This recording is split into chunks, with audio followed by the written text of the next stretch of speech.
In this video, we will discuss the 5 stages of collapse as studied and written about by Dmitry Orlov and Michael Ruppert, as well as many others. This will serve as a quick and rudimentary breakdown of their works with my analysis of where we now stand in the progression of these stages. Stage 1, financial collapse. A financial crisis is any situation in which some financial assets abruptly lose a large portion of their nominal value.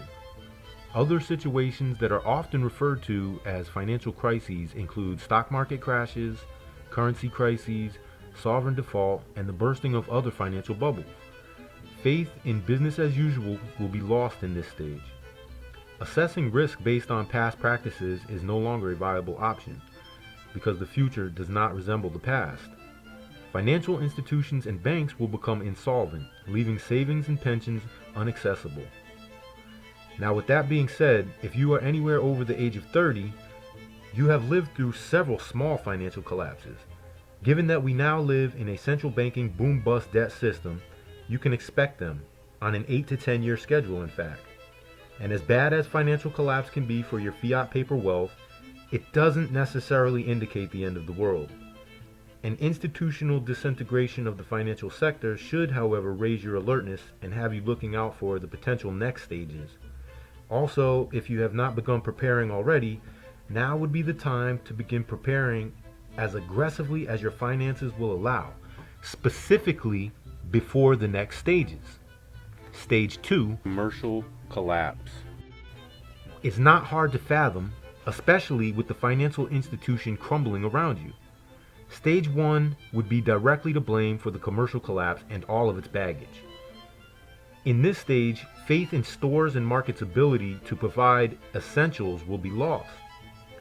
With the just-in-time delivery system breaking down and jobs and wages being lost, access to money would become non-existent.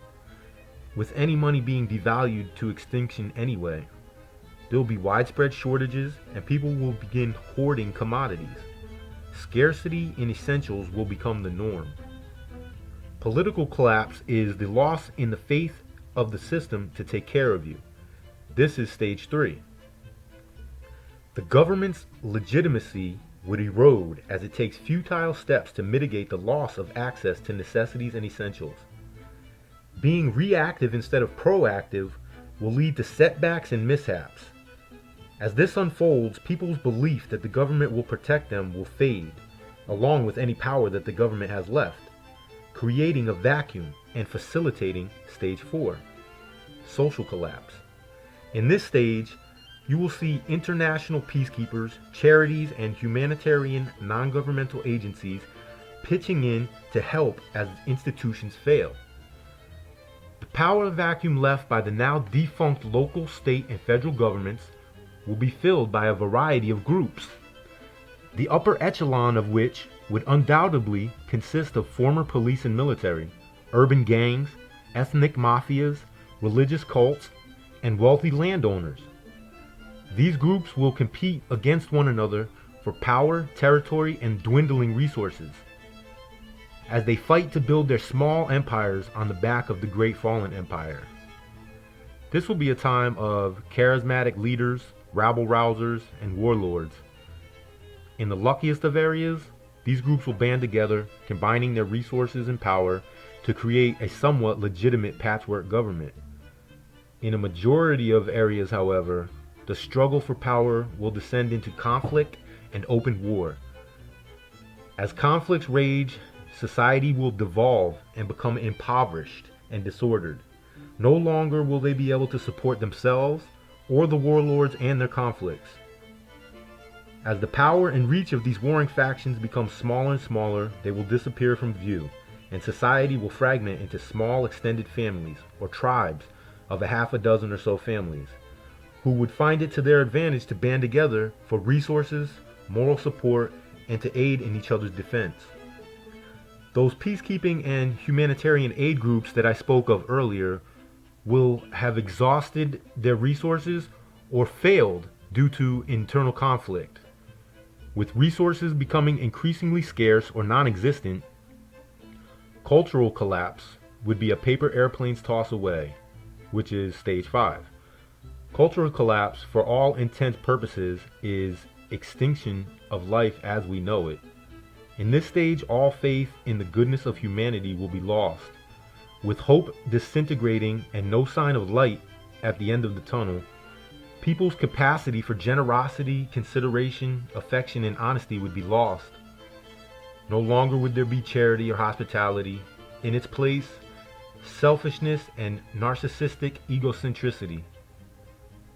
Those families and tribes would disband and compete ferociously against each other for the scarcely remaining resources.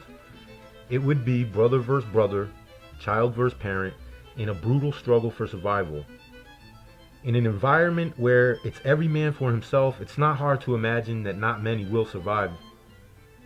Now that I've quickly run through these stages, I'm sure that you've noticed parallels to the society that we currently live in. Let's identify a few of those parallels and estimate where we sit on this timeline of collapse. I feel confident saying we're well past stage 1. As I stated earlier, depending on your age, you've probably experienced some type of financial collapse. Some would say we've been in a financial collapse for the past decade or so, although the average Joe doesn't realize it because of unprecedented money printing to infinity and the monetary policy of the Federal Reserve. Not to mention the blatant inflation and unemployment statistics lie. Either way, we're through stage 1. And we've heard people for years now warn of food shortages and supply chain disruptions. In 2020, we were thrust headfirst into visible, on-the-shelf shortages in the United States.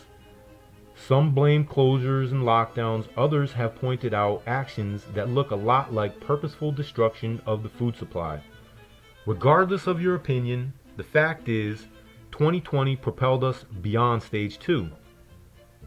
As for stage 3, regardless of which party you support, we can agree that the government is dysfunctional at best. One need look no further than the 2020 presidential elections and campaigns to understand that the American political system has descended into chaos.